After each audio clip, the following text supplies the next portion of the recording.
शिक्षक जीवन और सोच में सकारात्मक बदलाव लाते हैं। मुख्यमंत्री। महाविद्यालयों के युक्तिकरण से प्रदेश में बेहतर होगी शिक्षा प्रणाली। मुख्यमंत्री ने प्राथमिक अध्यापकों को वितरित किए टैबलेट। मुख्यमंत्री बाल पौष्टिक आहार योजना का किया शुभारंभ। मुख्यमंत्री ठाकुर सुखविंदर सिंह सुक्खू ने आज हमीरपुर में शिक्षा विभाग की 2 महत्वाकांक्षी पहलों प्राथमिक स्कूल शिक्षकों को टैबलेट वितरण और मुख्यमंत्री बाल पौष्टिक आहार योजना का शुभारंभ किया। मुख्यमंत्री ने कहा कि सरकार की शिक्षा एवं प्रशासनिक कार्यों में डिजिटलीकरण को बढ़ावा प्रदान करने के प्रयासों के तहत प्रदेश में 17,510 प्राथमिक स्कूल शिक्षकों को टैबलेट दिए जाएंगे।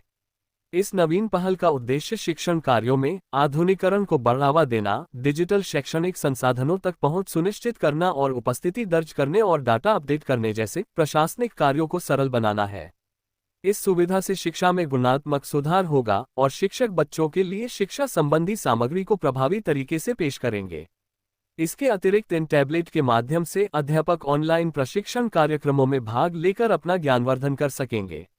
मुख्यमंत्री ने सरकारी स्कूलों के बच्चों को पौष्टिक आहार उपलब्ध करवाने के लिए तैयार की गई अभिनव योजना मुख्यमंत्री बाल पौष्टिक आहार योजना का भी शुभारंभ किया। ये योजना मौजूदा मिड डे मील की पूरक होगी और राज्य के 15,181 स्कूलों के नर्सरी से 8वीं कक्षा तक के बच्चों को लाभ मिलेगा। वर्तमान में राज्य में 5,34,293 बच्चे मिड डे मील योजना से लाभान्वित हो रहे हैं। इस योजना के आरंभ होने से बच्चों को अब अतिरिक्त पौष्टिक आहार मिलेगा। योजना के अंतर्गत बच्चों की पसंद को ध्यान में रखते हुए सप्ताह में एक बार उबले हुए अंडे या फल दिए जाएंगे और स्थानीय बाजार से ताजे फल खरीदे जाएंगे। प्रदेश सरकार ने इस वित्त वर्ष में मुख्यमंत्री बाल पौष्टिक आहार योजना के लिए 12.75 करोड़ रुपये का अतिरिक्त बजट आवंटित किया है। संसाधनों के अधिकतम उपयोग के लिए 500 मीटर के दायरे के संस्थानों में क्लस्टर सिस्टम लागू किया गया है। उन्होंने कहा कि वर्तमान परिप्रेक्ष्य को ध्यान में रखते हुए प्रदेश के विद्यार्थियों को आधुनिक शिक्षा प्रदान करने के लिए शिक्षण संस्थानों में न्यू एज कोर्सेज जैसे artificial intelligence, data learning, electric vehicle machine, technician mechatronics, fibre to home technology, solar technology और internet of things IoT technician training जैसे पाठ्यक्रम शामिल किए गए हैं। शिक्षा मंत्री रोहित ठाकुर ने कहा कि हिमाचल प्रदेश गुणात्मक शिक्षा के क्षेत्र में अग्रसर है, जिसमें हमीरपुर जिला पूरे राज्य में अग्रणी है। उन्होंने कहा कि मुख्यमंत्री ठाकुर सुखविंदर सिंह सुक्खू के मार्गदर्शन में प्रदेश के प्रत्येक बच्चे को गुणवत्तापूर्ण शिक्षा प्रदान करने के हर संभव प्रयास किए जा रहे हैं। इसके दृष्टिगत सरकार को कुछ कठोर निर्णय भी लेने पड़े हैं, जिसके भविष्य में ठोस परिणाम सामने आएंगे। उन्होंने कहा कि 5 से कम विद्यार्थियों को निकटवर्ती स्कूलों में मर्ज किया जा रहा है और संसाधनों के बेहतर उपयोग के लिए लक्ष्य निर्धारित किए जा रहे हैं। उन्होंने कहा कि प्राथमिक शिक्षकों को टैबलेट प्रदान करने की योजना के सकारात्मक परिणाम भविष्य में सामने आएंगे। उन्होंने कहा कि वर्तमान प्रदेश सरकार को विरासत में खराब आर्थिक व्यवस्था मिली थी। इसके बावजूद सरकार द्वारा प्रदेश को आत्मनिर्भर बनाने की दिशा में कई महत्वपूर्ण कदम उठाए गए हैं। शिक्षा विभाग 7,000 पदों को भरने जा रहा है, जिसमें 2,300 पद भरे जा चुके हैं। इसके अलावा जिन स्कूलों में शिक्षकों की कमी है उन स्कूलों में अतिरिक्त स्टाफ भी तैनात किया जा रहा है।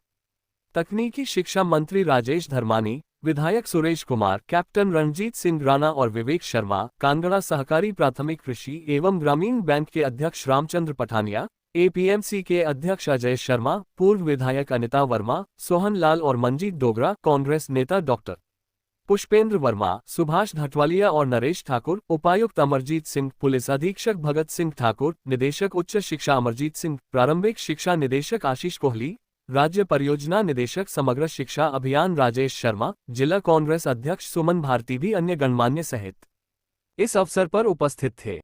शिक्षा के स्तर पर हमें गुणात्मक शिक्षा के क्षेत्र में आगे बढ़ना है और उसके लिए पैसे की कोई कमी नहीं आने दी जाए। दूसरा, जो टीचर है,